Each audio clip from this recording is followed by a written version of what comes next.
Best varicose veins చికిత్సనే పొందండి. నొప్పి లేని చికిత్స కోసం సంప్రదించండి ఎబిస్ హాస్పిటల్.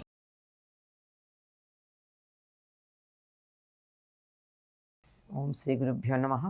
శ్రీ మహాగణాధిపతయ నమః. శ్రీమాత్రే నమః. కర్కటే పూర్వఫల్గుణ్యాం తులసీకాననోద్భవాం పాండ్యే విశ్వంభరాం గోదాం వందే శ్రీరంగనాయకీం.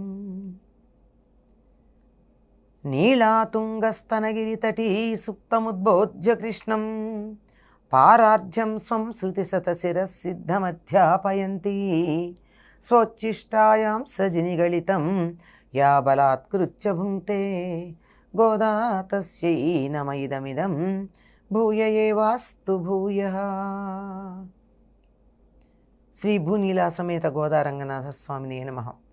ఓంగియులగళంద ఉత్తమన్ పేర్పాడి நாங்கள் நம்பாவை குச்சத்தி நீராடினால் திங்கின்றி நாடெல்லாம் திங்கள் மும்மாறி பெய்து ஓங்கு பெருஞ்சென்னில் ஊடு கயலுகள பூங்கவளை போதில் பொறிவண்டு கண் படுப்ப தேங்கதே புக்கிரொந்து சீர்த்தமுலை பத்தி வாங்கக்குடம் நிழைக்கும் வள்ளல் பெரும் பசுக்கள் நீங்கத செல்వం నిజైందేలో రెంబావాయ్.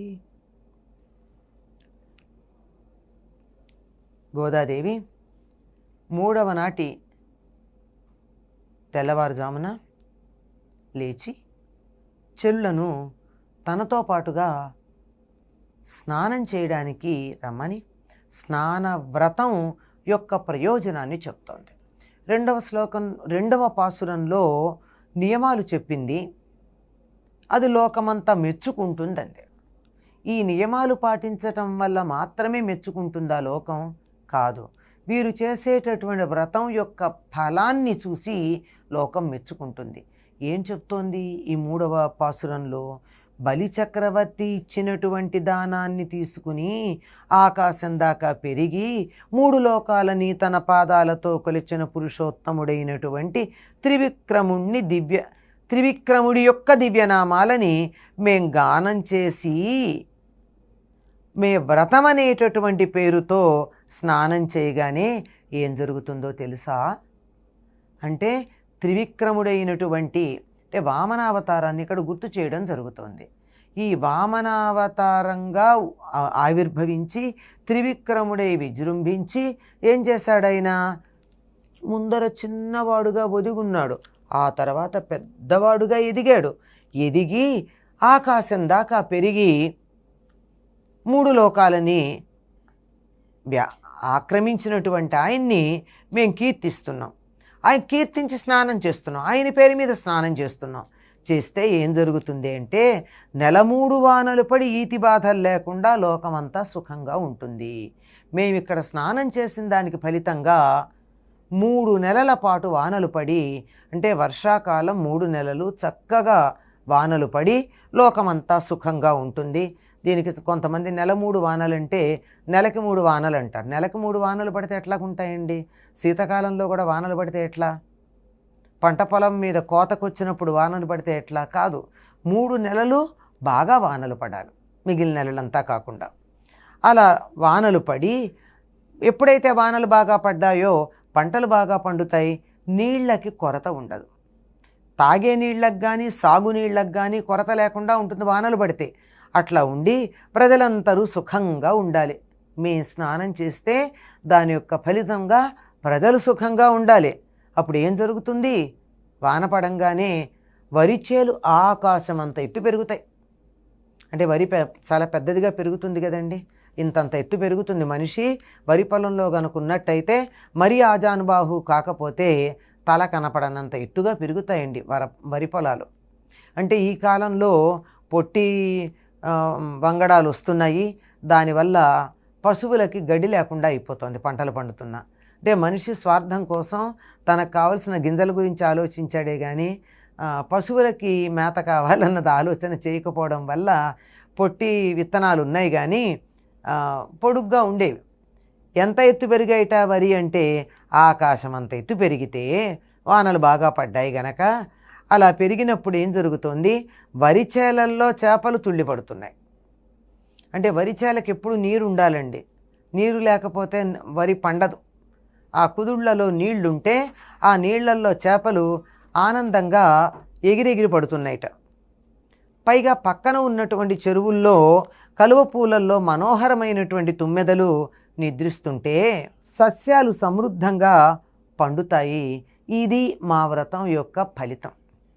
అంటే మేము వ్రతం చేసినందుకు వానలు బాగా పడాలి, పంటలు బాగా పండాలి, వరి చేలల్లో ఎంత నీరుండాలంటే చేపలు తుళ్ళిపడుతూ ఉండాలి, పక్కనున్న చెరువుల నిండా నీళ్లుండి దాంట్లో కలువ పూలు ఉండాలి, ఆ కలువ పూలల్లో తుమ్మెదలు వచ్చి చక్కగా విశ్రాంతి తీసుకుంటూ ఉండాలి.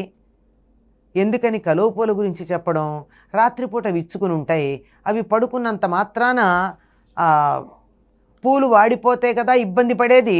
పూలు వాడిపోతే తుమ్మెద పూలల్లో ఉండిపోతుంది. కానీ రాత్రిపూట పడుకోవడానికి కలువ పూలు సుఖం, ఎందుకంటే ఇవి విచ్చుకునే ఉంటాయి కనుక హాయిగా పూదేన తాగి మత్తిల్లి అందులోనే పడుకుంటూ ఉంటాయి. పంటలు బాగా పండుతాయి.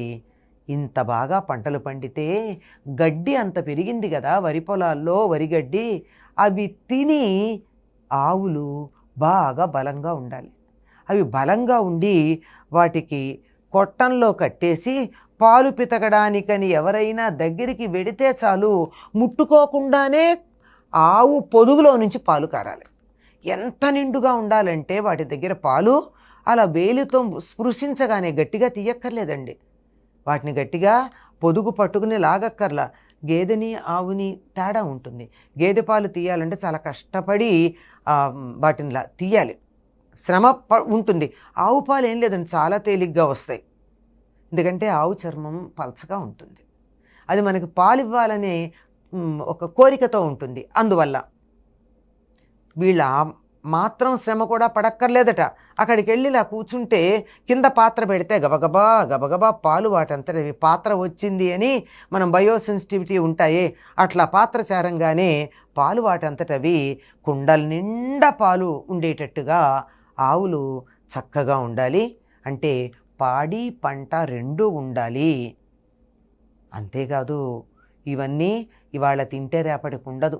మనం తిన్నటువంటి ఇవాళ ఒడ్లు ఉన్నాయి, బియ్యం తెచ్చుకున్నాం, తిన్నాం, అయిపోతాయి, లేదంటే వచ్చే ఏడాదికి పాడైపోతాయి, పాలైతే మర్నాటికే పాడవుతాయి. ఇలా తాత్కాలికంగా ఉండేవే కాక శాశ్వతంగా ఉండే సంపదలు కూడా స్థిరంగా ఉండాలి. దేనివల్ల? మేం చేసే స్నానవ్రతం వల్ల.